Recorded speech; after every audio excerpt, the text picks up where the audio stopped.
Good morning, students. Your Anjana ma'am is back here with the science lessons of class 4.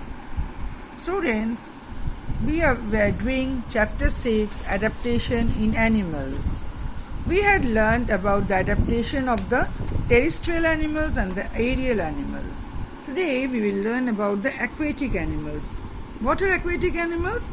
Animals that live in water are called aquatic animals. Example, fish, dolphin, shark, crabs and so on are example of aquatic animals. So, what are aquatic animals? Those animals that live in water. Aquatic animals have modified limbs to help them swim. Fish have fins, turtles have flippers and ducks have webbed feet to help them move in the water. So, what is the adaptation of the aquatic animals?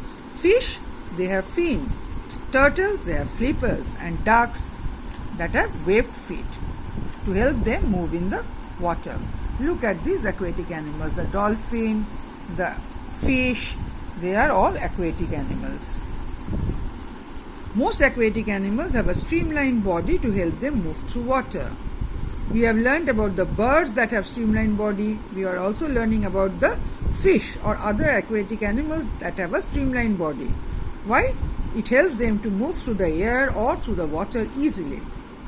Most of them have gills to help them breathe in water. You know fish breathe through gills? Some animals like whales and dolphins have lungs to breathe. Fish breathe through gills, but some animals also breathe through lungs like the whales and dolphins. So we have learned about the terrestrial animals that live on land. We have learned about aquatic animals that live in water. Now we will learn about amphibians that live both on land and in water. Amphibians are a group of animals that live on land and in water. Frogs, toads, salamanders are examples of amphibians. What is their adaptation? Amphibians have webbed feet that help them move through water easily. They have powerful hind limbs that help them leap and jump on land. See at the hind limbs of the frog. Their back limbs are called the hind limbs and the front limbs are called the forelimbs.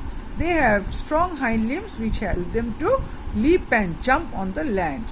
You must have seen a frog jumping on land in this weather, in this rainy season. They have lungs, but they can breathe through their moist skin in water. When on land, the amphibians breathe through their lungs, but when in water, they breathe through moist skin. Now let us stop and check. Describe some adaptations seen in animals that dig burrows. Those animals have strong front legs that help them to dig underground. Example, rabbit and moles. Name two animals that are flippers. Penguin and turtle. What is mimicry? Give an example of an animal showing mimicry. Mimicry is an animal that resembles like something else. Like a stick insect looks like a stick or the leaf butterfly looks like a leaf. Name two animals that breathe through lungs. Whales and dolphins breathe through lungs. Now we will learn about the adaptation to food habits through body modification. Animals can be divided into three kinds based on the kind of food they eat. What are they? They are herbivorous, animals that eat only plants, carnivorous, animals that eat only animals, and omnivorous, animals that eat both plants and other animals like we human beings. So let us learn about them in detail. Herbivorous. Animals that eat only plants are called herbivorous. Deer, elephant, cow, horse and goats are examples of herbivorous. What is their adaptation? Herbivores have strong, sharp, cutting teeth. Look at this wallaby to bite off leaves and branches, and broad back teeth for grinding the food. So their adaptation is sharp cutting teeth and broad back teeth. Elephants have a long trunk and giraffes have a long neck to eat the leaves on trees and tall plants. You must have seen the long trunk of an elephant or the long neck of a giraffe, which helps them to eat the leaves on tall trees and plants. Parrots and pigeons have strong beaks to break nuts and seeds. So, what is the adaptation of the herbivorous birds? They have strong beaks to break nuts and seeds.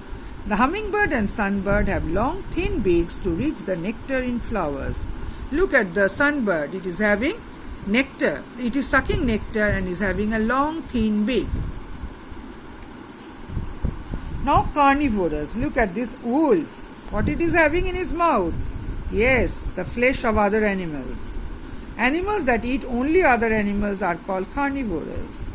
Lions, tigers, wolves and leopards are examples of carnivorous. So, animals that eat the flesh of other animals are called carnivorous.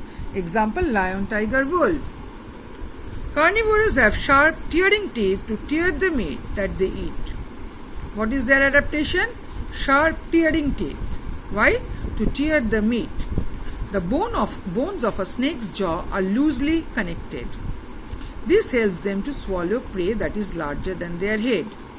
So, a snake's jaw's bones are loosely connected. So, how it helps them? It helps them to swallow the prey that the animal that it is eating, which is larger than their own head. They can easily gobble up that animal. Birds that eat meat, for example, eagles have sharp curved beaks to tear the meat. They also have sharp claws on their feet to catch their prey. So what is the adaptation of the carnivorous birds? Example, eagle, they have sharp curved beaks to tear the meat and sharp claws on their feet to catch their prey. Woodpeckers have strong pointed beaks to dig out insects from under the bark of trees. Herons have long sharp beaks to catch fish.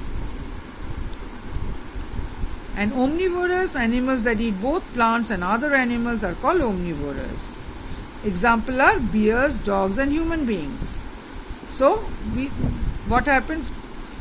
These animals like bears, dogs and human beings, they eat both plants as well as other animals. And what is their adaptation? Omnivores have sharp cutting teeth to bite food, sharp tearing teeth to tear meat, and broad back teeth to grind the food. Ducks have broad beaks to filter worms, insects and small animals from water before they eat them. What do the ducks do? They take in water, along with that they take in worms, insects and small animals. But the water goes out of their beak and they eat the small worms, insects and animals. Crows have strong beaks and claws. What is the adaptation of crows? They have strong beaks and claws. So students, we have learned till this much. We will continue in our next class. Thank you and have a nice day.